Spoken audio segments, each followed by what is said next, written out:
Have you ever gone to listen to a podcast and thought to yourself, I wish I was listening to a different podcast with some of these same people, doing different things? Sometimes there's an episode on the Occult Confessions feed that isn't an episode of Occult Confessions. Is it history? Is it the occult?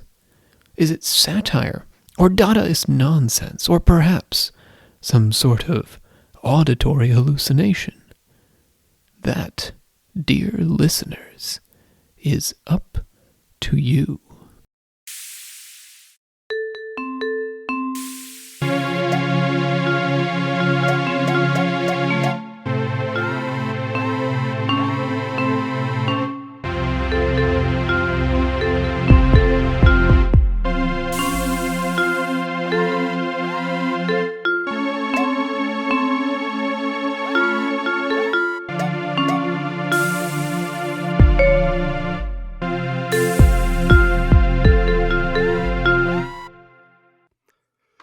Good people of the Church Secrets congregation, and welcome to episode 17-A Turquoise Edition, The Girl with the Crab Shell Tattoo. Church Secrets is brought to you by Inside Truther Media, featuring my 4-part documentary series on the Christian teachings of the Twilight series, which is being released exclusively on their YouTube channel starting in May. I'll be linking on my Twitter and Parler pages and posting on 8kun and also on my Christian Mingle account. I want to give a pulpit shout out to listener Gurlll69 who wrote a review last week. She said, and I quote, "This episode made me want to orgasm but also never look at anyone's genitals ever again, including my own." 4 stars. And Big South Boy, spelt B-O-I, left us a 5-star and said, "I only eat fish now. No other foods. Just fish." I'm not sure what that's in reference to, boy, but thank you for your message. You're listening to your favorite lay-preaching, secret-sharing host with the most, CS. I'm joined by recent defector and alchemical apostate from Occult Confessions, Captain James. Oh, howdy. I'm captain of the... well, I guess I'm not captain of the table anymore. I can be captain of something else. I'm sure you have a position for a captain amongst yourself, right? Well, I'll get back to you on that one. Oh, okay. I'm a captain, though. You said it first, so thank you. I'd like to take some time today to share a personal story that happened to me recently that I think not so coincidentally connects to the latest research I've been doing. Last Thursday, I went down to my local pizza emporium to pick up a double pepperoni and cheeseburger calzone, as I do every second Thursday after Fat Tuesday, but only when Ash Wednesday doesn't land on a full moon. The girl at the counter said, "Can I get you anything else?" And there was something about the way she asked it. Maybe it was the ring in her septum, or the surreal blue shine on her otherwise pitch black hair, or the tattoo on the back of her neck. I couldn't see the back of her neck, but I knew it was there, and it was weird. Very weird. Or it could have been the way she looked cute, but not wholesome cute. Devious cute. Like the oversexed younger cousin who tries to get you to finger her in the janitor's closet at the senior chastity ball cute. Oh. You know what I'm talking about. She had to be 19. At least 19. Not 17 or 18. She was 19. Okay. Maybe older than 19. She said, "Can I get you anything else?" Like she was offering the blood of the innocent for me to feed to my demon familiar.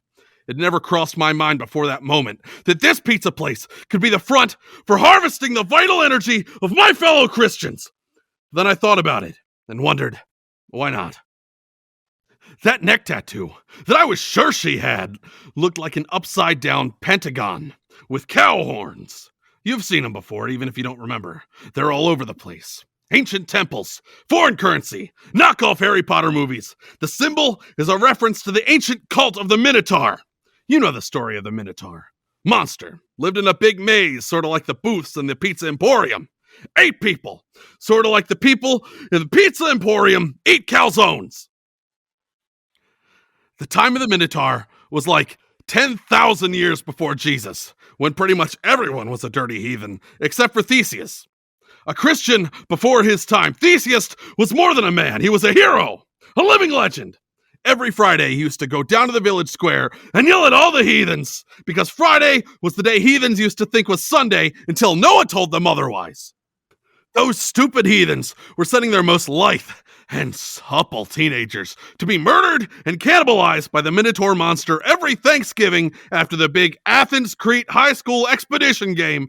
And it was a real expedition game, by the way, seeing as everyone was stark naked, because all those pervert Greeks were always naked back then, when everyone was a heathen and no one cared about who saw their damn dangly bits. That's right. So, this Minotaur ate a handful of teenagers with cranberry sauce and cornbread stuffing, and then that same time next year, they did it all over again, football game and all, for no good reason. So many young, virile bodies being torn up and eaten because heathens hadn't figured out the proper way to sacrifice a goat to please their demon overlords. And it was a shame, a damned shame, and I literally mean damned shame, because that ought to be damned. But Theseus, he was preaching the truth in these Friday sermons. He was saying, this Minotaur, he ain't no monster. He's nothing more than a girl. A 19-year-old girl with black hair and a septum ring and a neck tattoo. You see, the so-called Minotaur was actually the latest initiate in a cannibal witch cult so old we can't even call it ancient. It was shamanistic, prehistoric. I'm talking bone in the nose, mastodon with breast caveman times. Jimmy, what do you think? It sounds exciting. I'm a little confused about the mastodon with breasts. Were they mammals, mastodons? There was a legend passed around Crete that the Minotaur had a lover. There was a great black bird right around harvest season, which is to say Halloween for all you rotten heretics. The bird would visit the beast so that they could enjoy an annual copulate and canoodle. Except that this giant black bird wasn't any kind of bird at all. It was a Black Ops helicopter delivering the latest initiate to the cult and picking up the last year's cannibal witch to go off and join the International Templar bureaucracy. You might think this Black Ops helicopter is an innovation of the postmodern deep state, but you'd be wrong. It's an ancient technology that ran on irradiated lamb's urine, an energy source that's been sadly lost to history. Like nuclear fusion or aerosol hairspray. It hasn't been lost. The whole year she lived in the maze, this neophyte witch survived on the blood of those teenagers they dropped off on Thanksgiving Day, who weren't much younger than the witch herself, but they were easily subdued. When they got to the center of the maze, the witch tased them stupid and strung them up to keep them alive, keep the blood fresh, fattening them up on spankadapita, and cheeseburger calzones, while slowly vampirizing them to death. The witch was always selected from among the daughters of the elite, and reading the coded symbols in the tales of the touring pantomime performers, who had ties to the cannibal cult that we can't get into today, Theseus put together that the king's own daughter, Ariadne, was next to join. So we went into her, and in the language of the mythological code, penetrated her with his holy rod. Consensually, of course. And she was smitten to him, so that when the Black Ops helicopter dropped her down, she used a copper wire, because the fully initiated members of the witch cult were unable to see copper as part of an addendum to their contract with their demon overlords. She used copper wire to lead Theseus into the center of the maze, where he spent the entire year pleasuring her carnally, but in the service of the righteousness. The monotheistic pharaoh Akhenaten. Akhenaten, right. The closest thing to a Christian king at the time. Right. Granted Theseus that indulgence, not only permitting, but encouraging his and the witch's mutual fornication, provided that they get married, which they eventually did, and moved into a houseboat on the Nile Delta. At the end of the year, when the helicopter came to get Ariadne, Theseus wrestled it out of the air, which was kind of unnecessary, since it was like landing anyway. And then he murdered everyone inside. Just tore them limb from limb, blood everywhere. Big, beautiful mess. It's Ariadne. Now, I know you're thinking there's a few things in that story that's pretty hard to believe. For example, the ancient Greeks didn't have cheeseburger calzones until Chardonnay invented feta in the early 1800s. But the story is a myth. But a lot of it's historical. Akhenaten was an Egyptian pharaoh, and copper wire is invisible to some witches.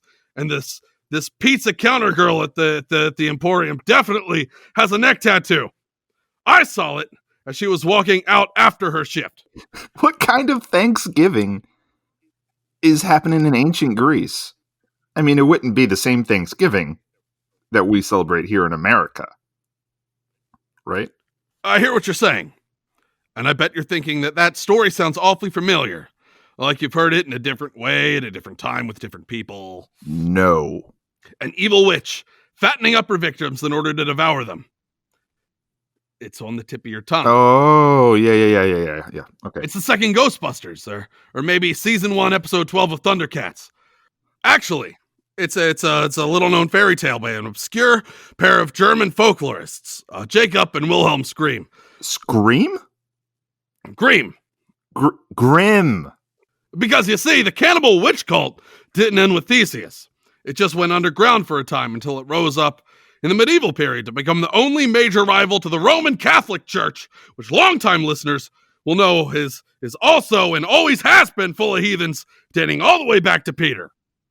This story, collected by Wilhelm Grimm, recounts the actual events experienced by his wife's second cousin, Giselle, in the woods outside of Landgraviate of Hesse-Kassel in the Holy Roman Empire in the late 1770s. Well, that's a good place. Smells like hot dogs, but it's really pretty. The story starts with a woodcutter who could no longer find his daily bread and tossed and turned in the night thinking of how he could feed his family. This is code for the historical Giselle's father having been supernaturally castrated by his second wife, a woman with the maiden name Throbigan, who happened to be in the same ancient cannibal witch cult we've been discussing.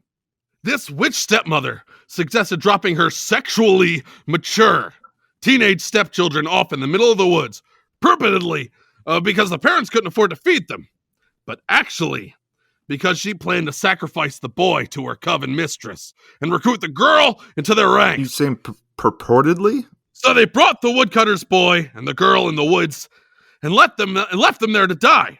The boy, Hans, thought ahead and scattered a bunch of pebbles, which Grimm said shone like pennies, code for the pebbles being flicked with copper, which made them invisible to the cannibal witch coven.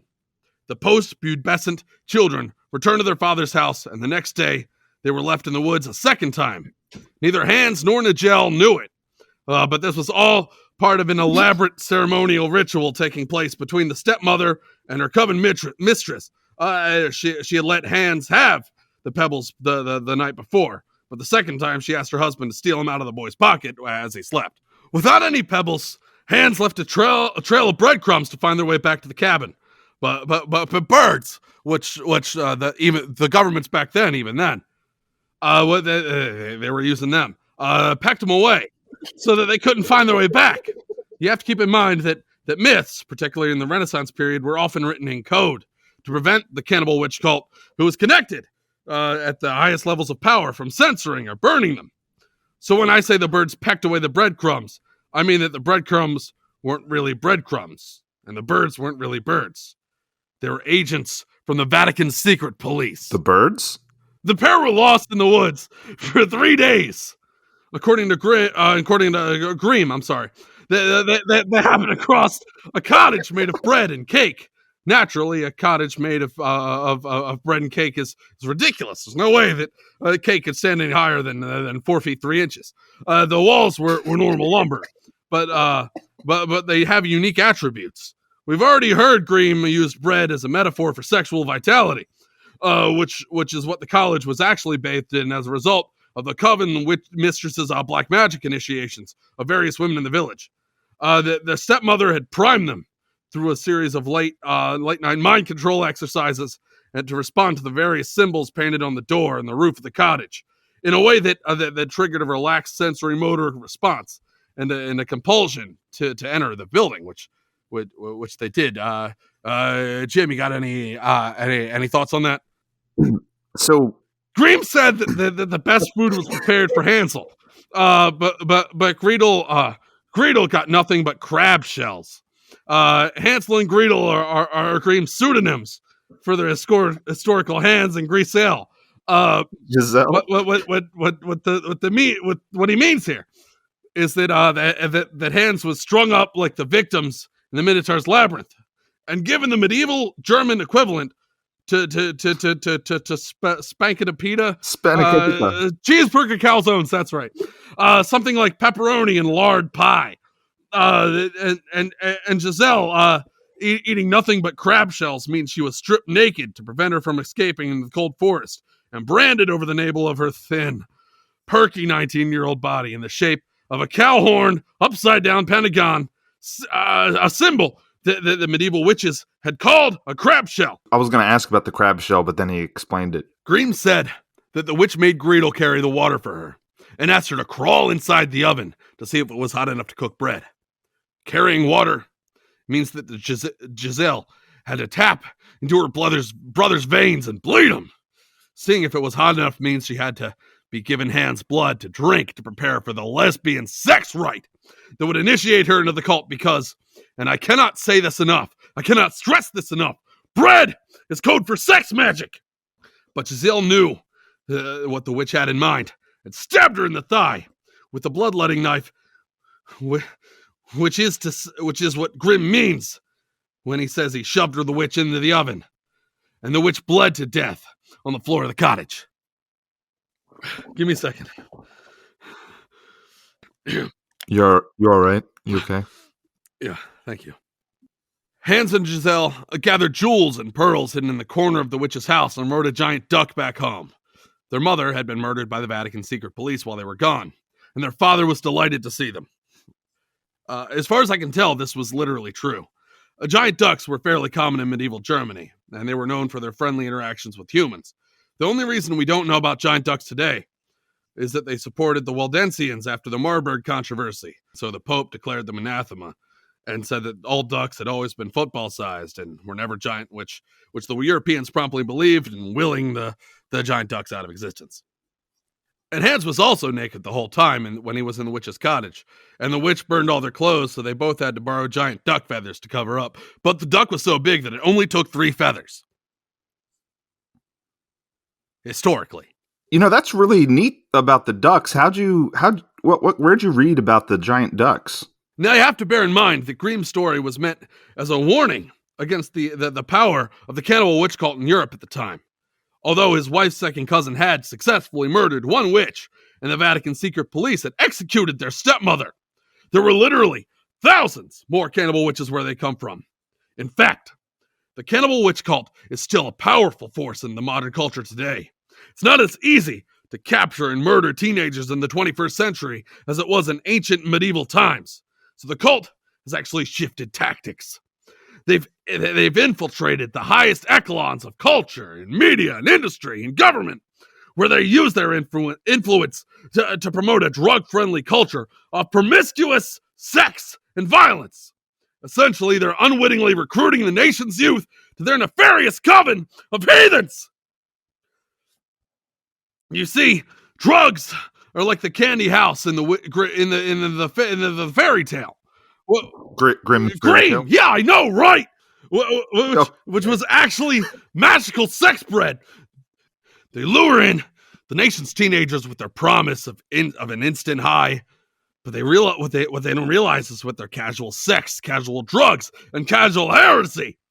Social Circle is a member of the cannibal witch cult, waiting for that early morning hours when all her friends are passed out on the floor to pull out their IV needles and start draining arms. Of blood, I mean. She's taking their blood, literally.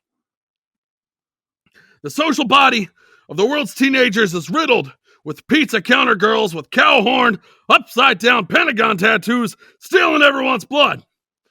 I'm talking about counter girls, like the counter girl I faced down only nights ago, with her half-interested smile and her half-empty tip cup and her half-chipped name tag that read Giselle.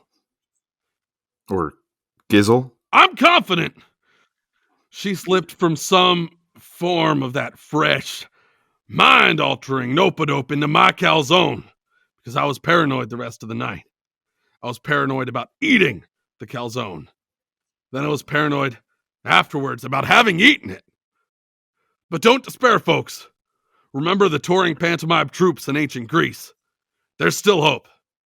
An intrepid group of fringe Hollywood producers have been working on a series of anti-cannibal witch cult productions that they have been gradually releasing through the same channels controlled by the witch cult, using their own means of production against them. First, there was the Twilight series, which we all know is a good and godly trilogy about keeping yourself from masturbating. Then, in 2013, the producers of Twilight put out the most direct expose. I think that's expose. This is America! I speak American! Sorry. They put out the most direct expose of the witch cult with their so-called horror comedy, Hansel and Gretel Get Baked, starring Lara Flynn Boyle as a witch who lures teenagers into their house with marijuana and then it guts them and eats them. James, Jimbo, Right. do you have anything you want to add? Yeah, absolutely. The message is out there, people, but you have to be willing to open your eyes. You got to be willing to listen. You have to be willing to stand up and say no to the witch cannibal pizza counter cult girls draining our blood and mailing it to their coven mistresses in that cursed, damned Ohio, and then making out with their boyfriend in the backseat of her Camry for 30 minutes after her shift, and probably doing other stuff. But I had to leave because I drank a whole Mountain Dew with my calzone and have been sitting in that parking lot for like 3 hours.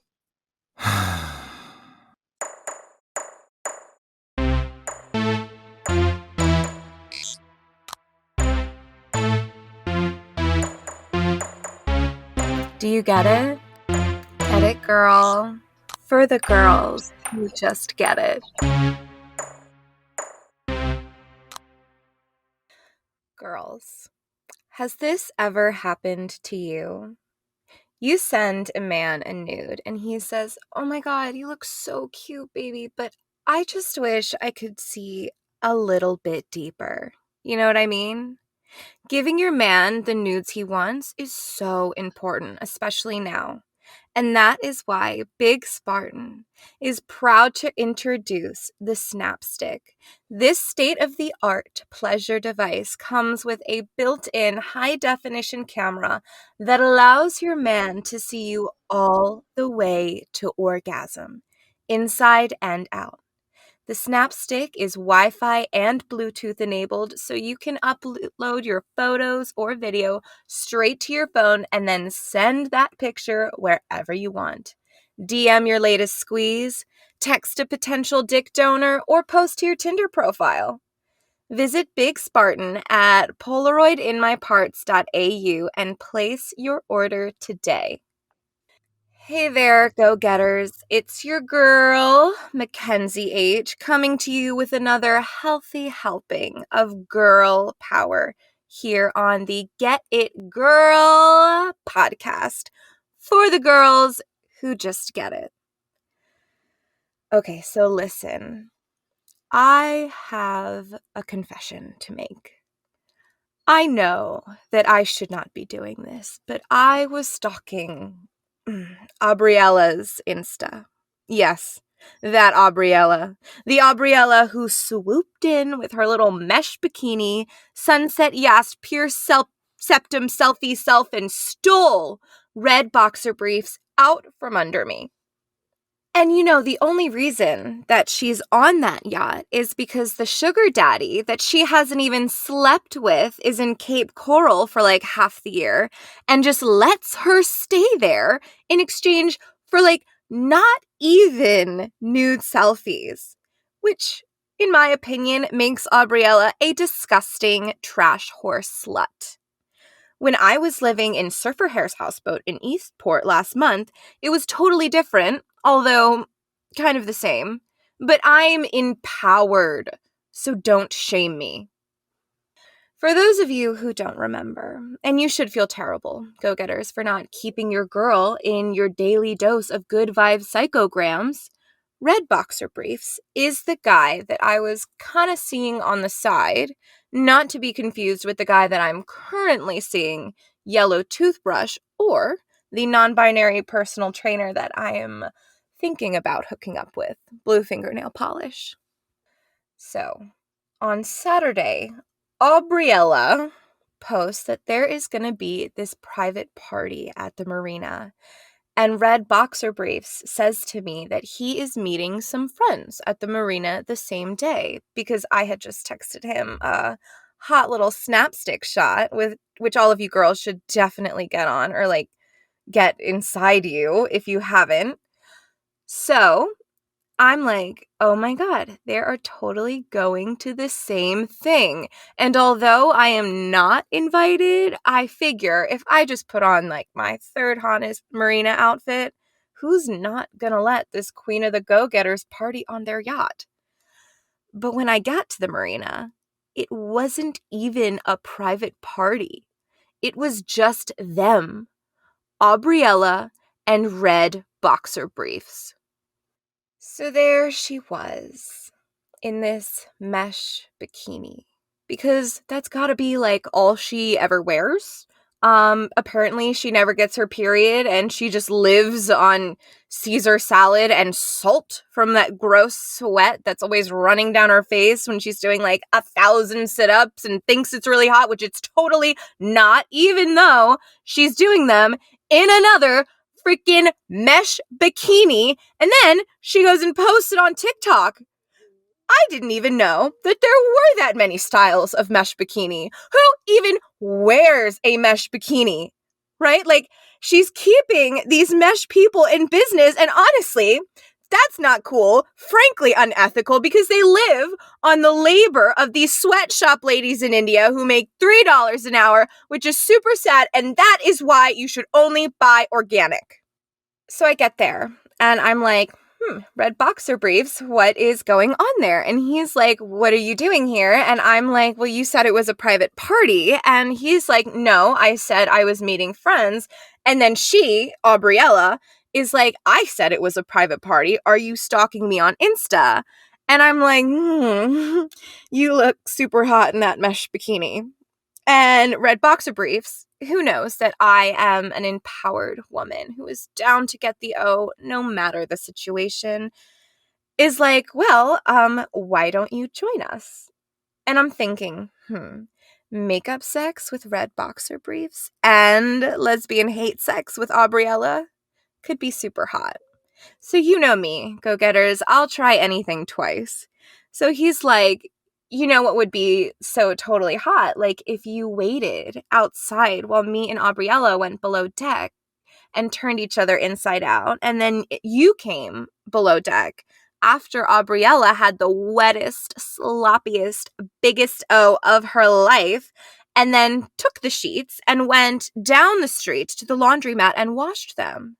And then, here's the kinkiest part, brought them back while we went for a couple Caesar salads and then made the bed. I know, girls, it was wild. Like the wildest way I've ever spent an early afternoon on a Saturday. I was at the laundromat with their sex sheets for like hours.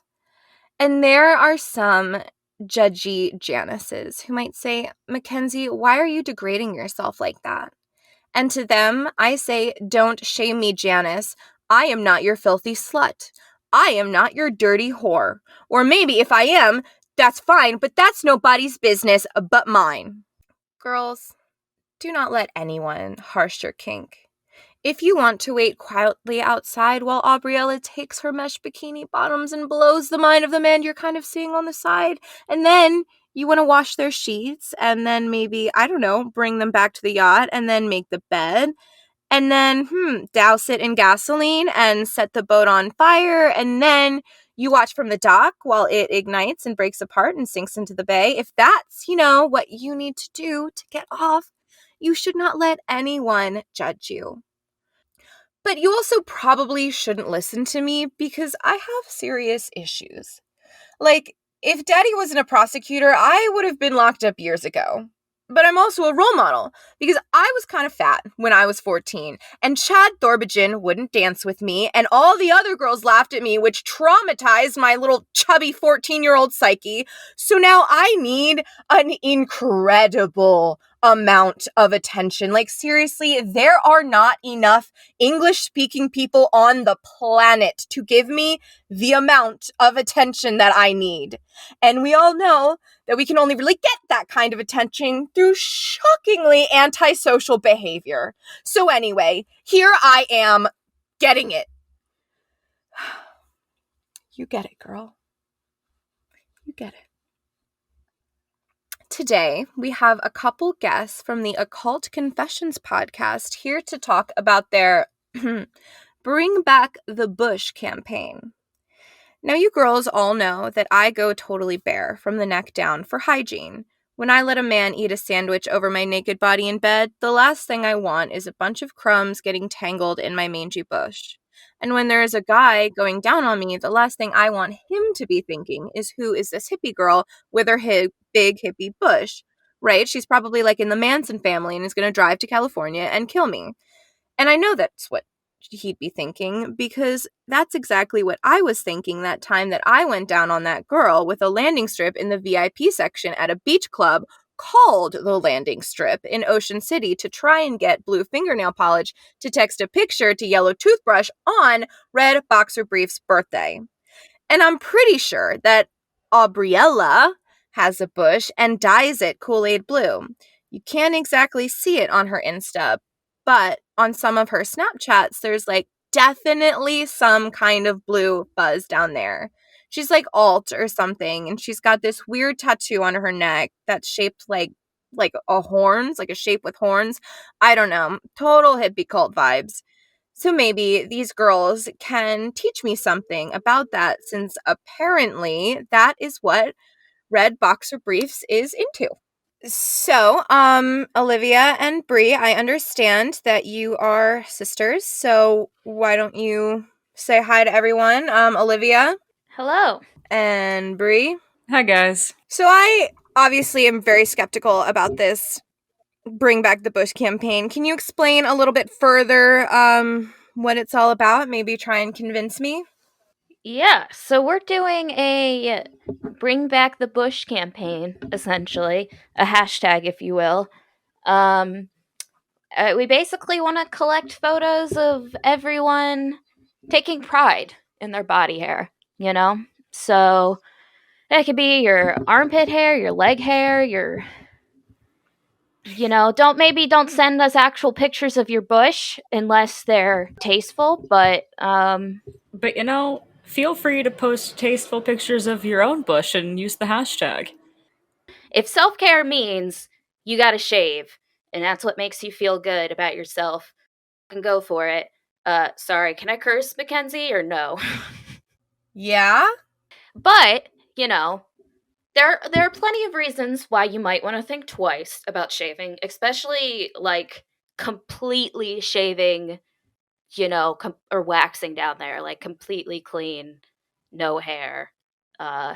There's a lot of downsides to it. I think everyone has experienced shaving down there at one point and it causing like all kinds of different problems, but can cause like microabrasions. You can get like dermatitis from it, just overall skin disruption that can make you more likely to contract a bunch of diseases like herpes or HIV or hepatitis or, that kind of thing. If anything's worse for you than shaving, it's most definitely waxing. A lot of the popular, commercial waxes are actually a byproduct of industrial petroleum refining called slack wax. Not something you want to put on your body. You don't want some slack wax all over you before you have sandwiches eaten off of you? Do you really think that that's the only petroleum byproduct on my naked pedendum? Yeah. And you know how much you'd be paying for all of that that slack wax about yearly? Over their lifetime, I think. Yeah, their lifetime, it's like at least 20,000. Like, it is a ridiculous amount of money to spend to just put toxic chemicals all over your body, have your hair ripped out, in a procedure where most salons ask the clients, you might want to drink some alcohol before you come in, because that's how painful it is to sit through it. It's one thing if you yourself like the sensation of you being bare. But if somebody says, hey, you know what? I like you better looking like a naked mole rat, then there might be an issue. All my boyfriends want me to go bare down there. And several of my girlfriends, and at least one phallic-shaped icon who I met on Tinder who, I don't know, maybe he's part of the algorithm. It's a little creepy to me. A little bit. Honestly, it's a little bit weird. But Yeah. there's nothing more natural than body hair. Body hair shows that your body is working. It's doing its thing. It's functioning. And if your man or woman or anyone doesn't agree and thinks that you're ugly because you have body hair and they have body hair, they better wax. They better shave it all off. Yes, You better Olivia. look like a damn seal if you expect me to look like one. Damn right. But porn! All those bare vaginas on all the porn. Back in the 80s and the 70s, Playboy models almost always were just showing off their full bush, and everybody loved it. And as the years go by, it started to kind of slow. Everybody started to get smaller. But recently, there has been more of a pull for everybody wants the bush back. Everybody's into that sign of you're a grown adult. We've spent more of history not caring about body hair than we have caring about body hair in general, people as a society. When you think about it, I don't know, shaving was never a concept until we had too much time on our hands and capitalism. So you all have been doing this hashtag and have been getting some pictures, yeah? Yeah, we've gotten a couple. So can I see one? Yeah, let me just pull one up real quick. Yeah. Oh yeah, this one's good. Here. Oh wow. Do you mind if I scroll through a little? Yeah, you can go ahead. Wait a minute. Is that a blue bush? Is that a mesh bikini top? It's not really It's not about that. It's about the bush. No. You don't understand. I know who this is. That's Aubriella. Oh, I hate her. What the hell is she drinking, too? Is that tomato juice? Who looks like straight ketchup? Who drinks tomato juice? It's probably a Bloody Mary, Mackenzie. It looks like the bloody blood of a lamb. What's the account name? Was Minotaur Lover 97? What? Wait. Oh my gosh, wait, the caption. Oh my god. Red boxer briefs is delicious? What is that supposed to mean? Where the hell is she? And how many things do I have to set on fire to get this slut out of my life? So can we go now? Is this done? We good here?